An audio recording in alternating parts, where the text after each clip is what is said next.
Hey guys, thanks for joining me for another Dissidia Final Fantasy Opera Omni video, and today we're going to do a character guide on Emperor. I know I'm a little bit late on this one, but there was some requests for this one, so I'm going to go ahead and get this one out. And then I do still want to, so we got new characters dropping tonight. So Cisne is going to be my priority, so I'm going to try to get Cisne's out tomorrow morning. We'll probably go live, and then I have Ishtola's. And then I think that should be it. Cisne, Ishtola, yeah, and then Emperor right now. So that's kind of the plan right now. If there's a character guide you have a request on that I haven't done, let me know. But I do only want to do them on C90 characters. So if they're an older character, I will definitely get to them when their C90 comes out, right? So for Emperor, we're going to go ahead and take a look at the artifacts and the spheres, and then we'll jump into a showcase. Emperor is actually pretty simple. He's not like crazy complex. I think people can look at his kit and think he's complex, but once you understand how to play him, super easy to play. So we'll just hop in and go through that really quick. So for artifacts, my artifacts, by the way, aren't very, like, I haven't paid attention to his artifacts at all, but basically you'd want attack 108 in aspirations, world domination boost. Aspirations of world domination boost 2-star. So this one's only a 1-star, but yeah, you'd want both of those red. So this is how long ago it's been since I've used Emperor. This was before you could get guaranteed double red passive, so it was before Mog Pass. So it has been a hot minute since Emperor has been relevant. Attack 108 max brave 330 isn't bad either, so you could throw that one on as well. But he's your standard like attacker, so you're going to want to do the attacker like passives and spheres and all that. So let's look at the spheres since I mentioned it. So on the A slot, you just want brave damage, attack, magic attack, stuff like that. Now I'm going to be honest. Back when Emperor first came out, or back when I think it was during the EX era, I got him and I kind of went all in on him, and I gave him like all really good spheres because when he initially dropped at the EX, he was like one of the best characters in the game. So he's got like 3 like pretty darn good like full spheres. I'd be honest, if I had slot removers, I'd probably take them off because these are good spheres I could use on other characters. That being said, yeah, if you really love Emperor and you're going all in on them, like these spheres are pretty darn good ones. So A slot, there's so many options, right? Just anything that's going to be brave damage, attack, or magic attack. So this Sephiroth one does max brave and attack during the last wave, which is really good. You just have to have full HP. Emperor's Own is really good as well. So just when you inflict a debuff, raise your attack by 10%. And then Yuffie is when inflicting a debuff, raises max brave and attack by 10%. So just a bunch of attack down the board. Some other notable E-spheres that are good would be like Kefka and Seymour. Like those are pretty darn good as well. So if you want to throw those on for attack, right? Okay, so let's hop into the showcase. And honestly, this is probably going to be a shorter one. Like Emperor is pretty easy. So we'll just hop in, explain it really quick. But Emperor is a trap-based character. And so a lot of his damage comes from the traps. So if you don't understand how to play Emperor, like I could see somebody hop in and be like, man, he's kind of underwhelming. He kind of stinks, right? Because if you're using like his 15 and 35, like they're not super impressive. The thing with Emperor is you're actually barely using the 15 and 35. It's actually all about his HP plus if you have the trap set up properly. A character like Rem, by the way, can really help Emperor look good. So Emperor pairs really well with turn manipulators, turn deleters, delayers, all that kind of stuff, because the whole idea, we'll just show you right now, we're going to start with the EX. So well, actually, I don't want to start with the EX. So normally you would start with the EX and just kind of like jump in and go crazy. But I wanted to show you the 15 and 35 so that you guys all understand how they work, right? So we'll start with the 35. So 35 is like your AoE attack. So we'll do that. And you'll see the damage here won't be crazy.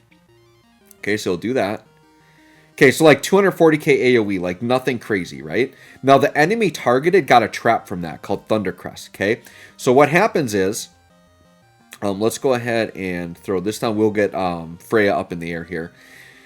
What happens is his 15 and his 35 and his EX all have separate traps. So he's got 3 different traps in his kit, right?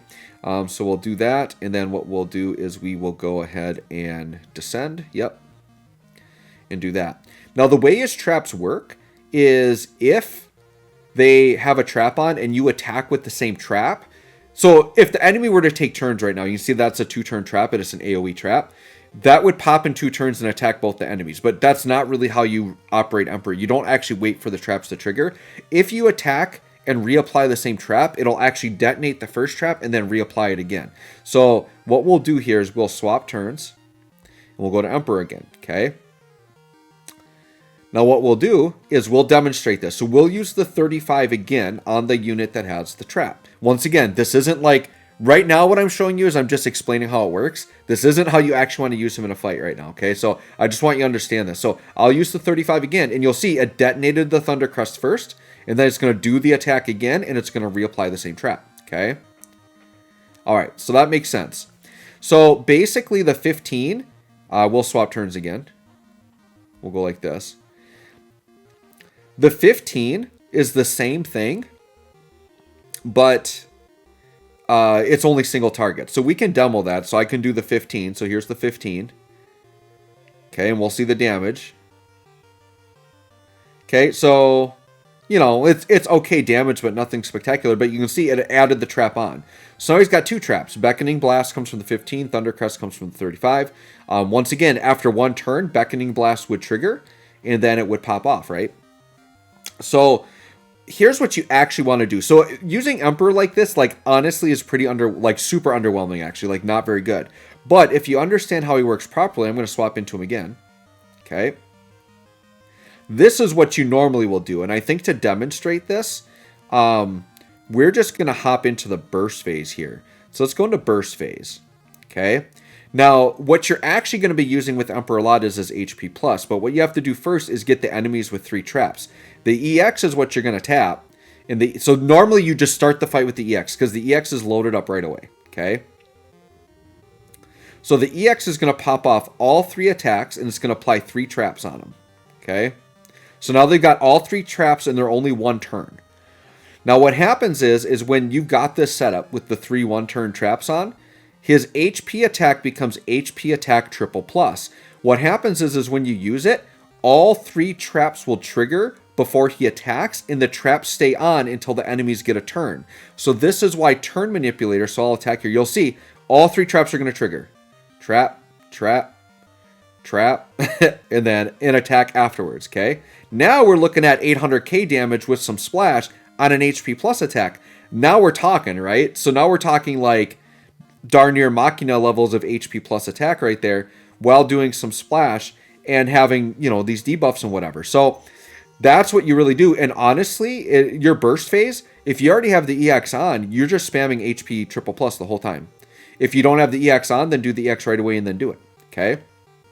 Now the LD, you might be asking, well, why would you not use the LD? Well, I can use the LD here and show you what it does. The LD is good. So what the LD does is it just instantly does all 3 attacks. And then it does do a 1-turn delay. So it's got delay on it, which is good, because you can push the enemies back a little bit, right? So there you see we got the AoE delay. So very, very good. We got a little delay there. Applied all 3 traps. But basically, once you have the 3 traps on, you just delay the enemies or keep Emperor in front, and you just spam HP attack triple plus. And that's really it. That's how you play Emperor. He's got like buffs tied to some of his attacks. So he's got a buff tied to his EX. He's got a buff tied to the LD. And the 15 and 35, you don't really need to use them because there's a buff attached to the 15, but you get that same buff off of the EX. And the EX is a button you want to push. So when the EX comes up, that's way stronger than the HP triple plus. So yes, you want to always do the EX when that pops up. The LD you're basically using for like spot AoE delay is really what you're using it for, and to refresh the buff you get from it. But it's a pretty long buff. It's a 16-turn buff, so you're not going to have to refresh it very often, right? You can see that 16-turn buff there on the end. So that's basically it. EX, apply traps, HP plus, you're good. That's basically it. So anyways, guys, let me know if this helps. Thanks for watching. We'll catch you on the next one.